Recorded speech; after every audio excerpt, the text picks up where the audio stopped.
not doing it. It's too late. Anyway, hey you guys, this is R&B Divas Review. And I just want to say, this is R&B Divas Review. So, don't feel free to comment about any other shows on this review. I did a review for that guy, the internet series that I was telling y'all about. I love this show. I love the crew. Love those people. Holla at them. Watch that. Link will probably be down below. Did a review on it. Want to get them more views and shit. People should see good shit, okay? Why people asking me about True Blood like I didn't say in Love and Hip Hop, which I know everybody watches, that I was going to review the shit. I said I was going to review it. I just didn't want to review it yesterday. I'm going to review it when I want to review it. Because it's my channel and I have to do it. And nobody knows how fucking tiring and hard and intricate True Blood reviews are, okay? Like seriously, True Blood reviews are very hard to do. Just like the damn MF and Advice videos. I be tired as shit after that. So I'ma do them when I feel like doing them. Stop being disrespectful, because I feel like when you do that, you like disregarding what I'm doing, or like fuck what you talking about, where it's at. I don't like that shit. And that's why all those comments that wasn't about that show got deleted off that fucking video. And that's how I feel about that. God bless you. Okay? Now, let's get into R&B Divas, because this shit was crazy. Alright? This was crazy, baby. Trying to warm up the pipes. Ooh, ooh, ow, ah. Alright, so I'm just gonna go to the things that I thought were interesting. So, eating donuts. Trying to soak up the alcohol. I was sick today. Anyway, Selena is having a listening party for Feel the Fire. Oh yeah, oh yeah. It's my shit. I like the song. It's a nice song. I'm feeling for your love. Something like that. I haven't learned all the words yet, but it go hard. It go hard. Look, whatever. Anyway, y'all should definitely listen to that song. I love that song. YouTube it or something. Buy it. Whatever. So all the women except Nikki came, because Nikki don't need to be there. And they sit down after they play the song, and everybody in there getting there with Dante wine on and shit. Everybody in there, getting their swerve on and shit. And they sit down and talk after. And conversation goes on something like this. Angie talks about her getting into it with Nikki. Earlier today I went over there and I got into it with Nikki. Wanted to talk to her about what had happened. What was going on with the charity. I looked on the internet and I didn't see anything.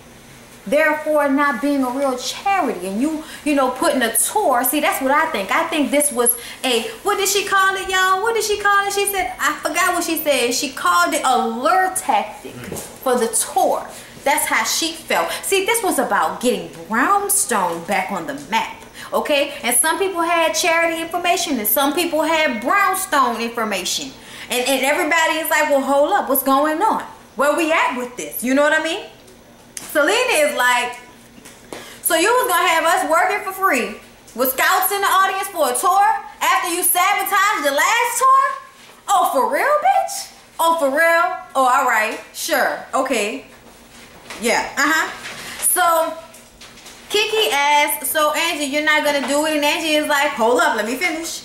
I found out the charity wasn't real, and so Monique is like, I'm not getting my brand involved in some fuck shit, because if it's not real and there's the passing of dollars around somewhere, my name could be linked to some fuck shit, and I don't want that, okay? So that's what she's saying. That's how she's feeling. Kiki is like, I love Nikki, and Mo is like, look, I don't know if you should do it or not. You know what I mean? That's on you, but I know what I'm gonna do, and I'm not gonna do it. And Kiki is like, I'm just not sure, and I was so aggravated with this. But I love Nikki. Give me a motherfucking break. Give me a motherfucking break with that shit, Kiki. Because for real though, Kiki, you've been right here this whole time. You know who all the mess has been centered around. Is it really so far-fetched for her to do some fuck shit with this charity to get y'all to perform for free? Might I add, for free. And there are scouts and people in the audience trying to hook in for a tour. Now, I get the reason why Kiki did this. Kiki did it because she didn't really have anything to lose. She's still gonna be making her money. This ain't fucking up shit for Kiki. And it don't really matter. She could have did this for free. That's cool. Ain't nobody mad at that. And I'm like, whatever. You don't have to be mad about it, but everybody else is, so why don't you just stay the fuck out of it? But we see that's not what she gonna do this episode. She's not going to do that. But I liked her this episode, and then she turned right back around and had me like, Kiki, what the fuck? I don't know. So then Monifa, Kiki, and Michael meet up with Nikki at Monifa's house so they can discuss the situation. Nikki comes in, sits down, and completely goes the fuck off, okay? And you know, Kiki's like, chill out, sister. She's not here, okay? Why are you going off? She's not here. And I feel the same way. Nikki always does that, okay? That's what Nikki does. Nikki loves to go off on people when they're not around. Sitting up there talking about her big ass and them big nostrils and her, old ass and that, big bitch and da-da-da-da-da. Getting all mad talking about, because she didn't piss me off. She didn't piss me off, okay? Because you questioning my business and my family and my integrity and my livelihood and my, my dead relatives. Like bitch, shut the fuck up. Ain't nobody doing all that. You was doing some shady shit and you got called out, and now you want to sit up there and run tell that to try to make Monifa and Kiki be on your side. Kiki is naive and young, so of course she's going to follow the leader. But Monifa, on the other hand, is a grown-ass woman, is going to look at the situation from a fair, even ground and see what she's going to do. They both, however, wanted her to shut the fuck up. She said, Monifa and Kiki said they just want to be clear. They wanted her to shut up, but they really just wanted to be clear on what was going on with the charity thing. And Nikki says it's not just about the charity, it's also about relaunching her career with Brownstone. If anybody has a problem with that, they can kiss her ass. And I'm like, what ass? But anyway, and then she, keeps talking about there's something called a fiscal charity. There's something called a fiscal charity that people come in that are other already charities, and then they lend themselves until you become an established charity. And I'm like, bitch, shut the fuck up.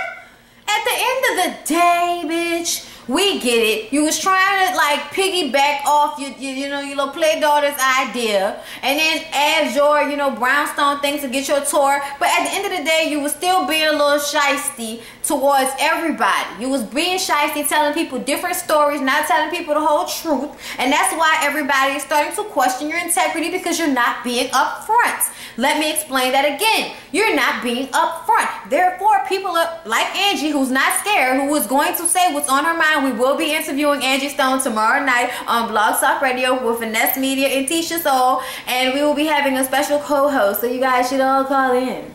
Check that out. I'm going to be asking Angie Stone questions about the show. Don't you want to hear? Yes, you do. I know you do. Anyway, so, oh my God. So, then she just asked them, are they going to be there? Are they going to be her sister girlfriends and be there for her in this time of need? And then we get to Mo and Therese, who are walking around the aquarium, and Mo wants an answer on whether Therese is going to come and live with her in Atlanta. Therese is like, no, I'm not gonna come as your girlfriend. I will come as your wife. And then she pop out this ring, and the ring was like a purple crystal or some shit like that, wrapped around, and it looked tight. I was like, that shit looked nice. Remind me of a necklace I got in Colorado one time. Anyway, she was all excited and crying, and her face was frozen as fuck at first because she thought that she was telling her no, and then when Therese popped the ring out, you swallow, bitch, you. Like, that's what I got from that. That was so cute. And then Monifa's crying, and she's so happy. This is just a nice little beautiful moment for gay people. I love it, okay? Rainbows, okay? Skittles. So then, Nikki is getting ready for this makeover wildflower event. And she's screaming at people, and she warns everybody that she's going to be a bitch for the next 3 hours, so they might as well go ahead and get used to it. And I'm like, really, motherfucker? You have not ascended to an age where you can talk to people without talking to them all crazy and shit? Like, I wish somebody would elbow you in your goddamn mouth. Anyway, just you too big for all that. You gotta be big, loud, big ass mouth, and be all bitchy. That's too much. That's too much. You ever heard it's better to be seen than not heard? And I never like to say that shit to nobody. But I'm telling you right now, sometimes it's better to be seen and not heard. Anyway, so Monifa is standing around noticing how she's talking to everybody, not saying please, acting like a bitch. And she's like, this shouldn't be about that. This is about helping people. This should not be about this fuck shit at all. And then Monifa is having an issue with the microphone, and she's trying to, you know, do her sound check. And then Nikki says she has to open the door, so her sound check has to be over. And they had their rehearsal yesterday, so fuck what you talking about. And Monifa was like, okay, that's fine. I'm not performing. I'm gonna still be here, but I'm not performing. So Kiki, you know, is like, well, what we gonna do about the microphone, because the sound system is fucked up. She like, well, don't worry about it then. And she was like, what do you mean don't worry about it? And then even Kiki was like, bitch, you have to learn how to talk to people, sugar. You can't just be talking to people any kind of way. Ugh. Didn't your mama teach you better? And I'm like, Kiki, ain't that the pot calling the kettle and a pot calling the kettle? Fuck.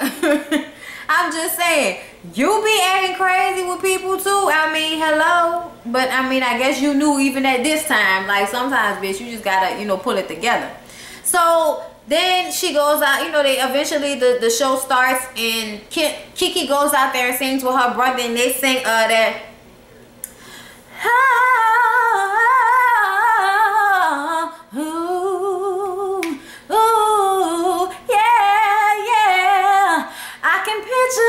us in the living room by the mantelpiece, and you're telling me you're loving me with your hands on my thighs while I'm staring in your brown eyes, and the expression on your face is telling me you want my better taste.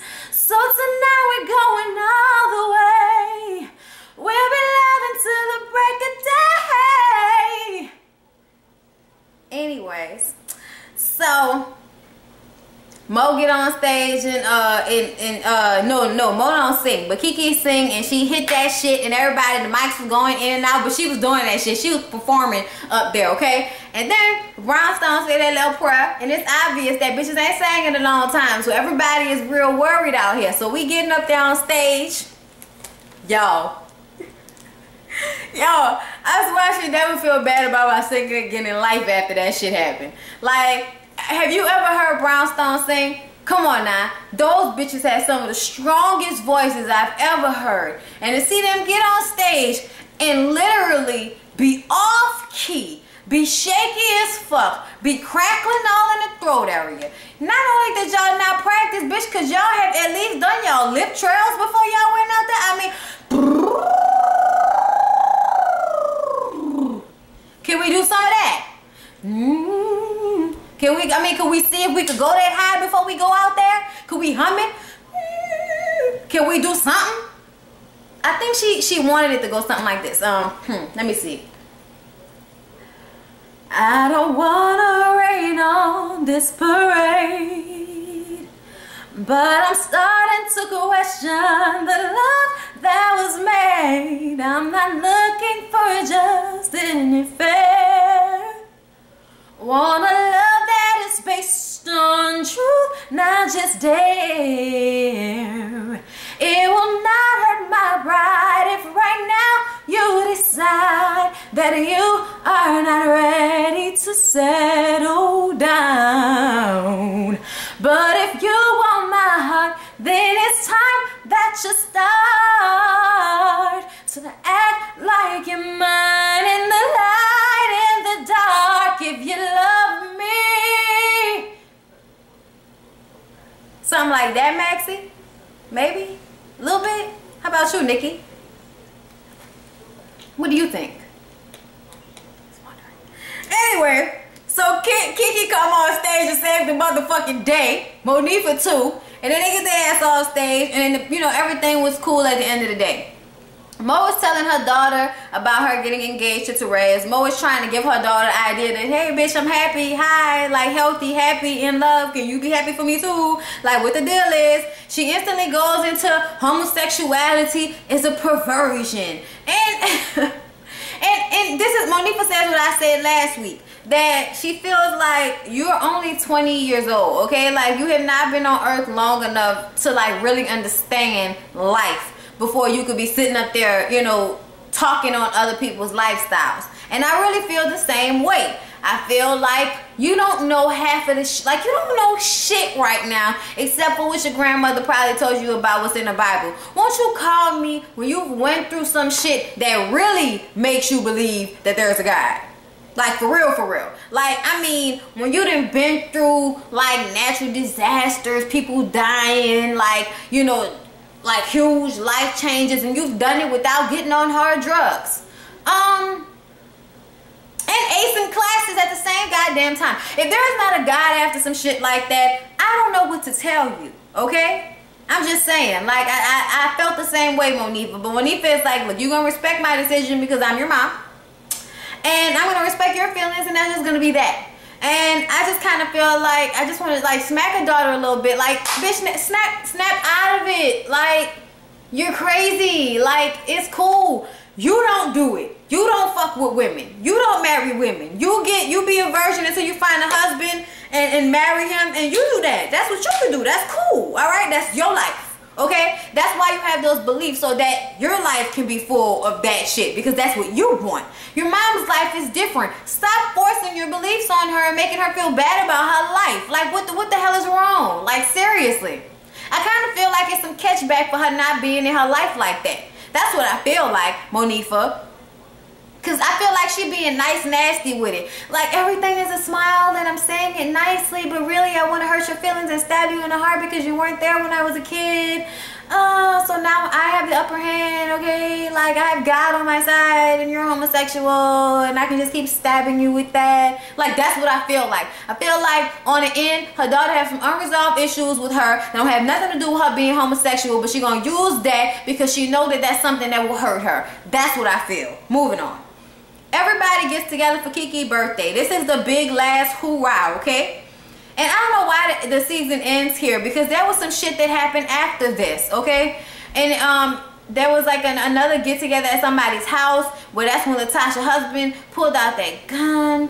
Yeah, y'all heard about that. Y'all heard about that on the blogs and shit. So I ain't telling y'all nothing new. But yeah, I'm curious to know why TV One would make this the last episode. They need to put R&B Divas on VH1 and give it to Mona Sky Young if they're gonna be with this type of fuck shit. You know, like cutting shit out because it's too violent for television. Fuck that, I wanted to see it, okay? Y'all didn't have to show the gun, but y'all could at least show the altercation that led to what might have happened. I'm just saying. Anyway, when Kiki get there, it's a surprise for her, and she's like, a surprise birthday party? For little old me? No, not for little old me. And I'm like, wow, just hurts my head. So she sits down and instantly we go into how she's mad because she doesn't like the way Angie was talking about Nikki's charity, making it seem like it was something bad and she wasn't being legit, and she feels like, you know, she was basically doing that to someone she loves, and she loves Nikki, and she just can't believe that Angie would, you know, do this. And Angie is trying to get a word in edgewise to say, that's cool, you can feel like that, but I did my research. I didn't find her charity. I didn't feel like it was legit. That's how I felt. And what is the problem? And Kiki is going off about it still after she's already established how she feels. And Angie's like, what you gonna do about it, bitch? Like, at this point, why are we still talking about it? What are you gonna do about it? And she's like, we can take it outside if you feel like that. Selena's like, Lord, why we gotta be talking about taking shit outside? Like, why we can't just have a conversation? Come on now. And Angie's like, no, I'm gonna act like a lady at all times. I'm gonna represent myself as a lady at all times, okay? But I ain't scared of you, okay? And neither for Nikki. Nikki gets all in her shit talking about, yeah, you know, same shit she was talking before, talking about you questioning my integrity, you questioning my business, you questioning my family, and you piss me off. And she gets up and walks out because she needs some air. And Angie is like, bitch, I don't know why you huffing and puffing like you about to blow the fucking house down, because I ain't scared of your big ass. Like, come on, Wolf, calm down. I ain't scared of your ass, bitch. I ain't Miss Piggy. It ain't nothing but a motherfucking word out here, okay? I really feel like Nikki need to chill out because you ain't about that life. Kiki may be about that life, but you definitely ain't about that life. So you just needed to calm the fuck down. Okay, for real. I don't understand. I don't understand it all. So when she walks off, then, you know, Angie is trying to explain herself. Angie is trying to talk, but she can't get a word in edgewise. So she's like, look, I'm about to leave. I'm going to tell you why I'm about to leave. She can't get it out because Kiki is like, no, you don't need to leave. No, you don't need to leave. And Natasha is like, why don't you chill out? She's not going to leave. Just let her get her word out. And then Kiki touches Natasha's hand. And then all of a sudden, Kiki feels like Natasha was looking at her crazy like, nah, no, because you looking at me like I'm dog shit or something like that because I touched your hand. Now, I don't like that. And Natasha's like, come on now, don't do it with me. Oh, come on, seriously, you gonna do it with me? Did my face really look like that? All I'm saying is, you said what you had to say. Let her say what she has to say. She can't say shit because even after that, Kiki keeps saying little shit back and forth, back and forth. I'm like, Jesus Christ. So then at this point, Nikki come back and sit down and Angie walks out. You know, everybody got to go get air and shit like that. So I hear Selena say that Nikki is dead to her. And she was like, I'm dead to you, bitch. I could be dead to you. I couldn't really hear what they were saying because everybody was screaming and they was bleeping it out. But I hear Selena talking about, you know, and how you did me on my DVD, bitch. You know what I mean? Like, that was dirty, you know, evil, slimy, grimy ass bitch. And then the read of the motherfucking century began. Okay, if I was ever proud to know this lady, I know it's fucked up that is the most ignorant part of the fucking show I'm the most proud of, but I'm just saying, like, the number of bitches that flew out of her mouth, just, I mean, every time I was like, yes, that was the right time for a bitch. Yes, that was the right time for a bitch. Like, you know how people just, like, you know how when Mimi get mad at somebody and then she starts to argue and you be like, what is this bitch getting mad about? Like, what?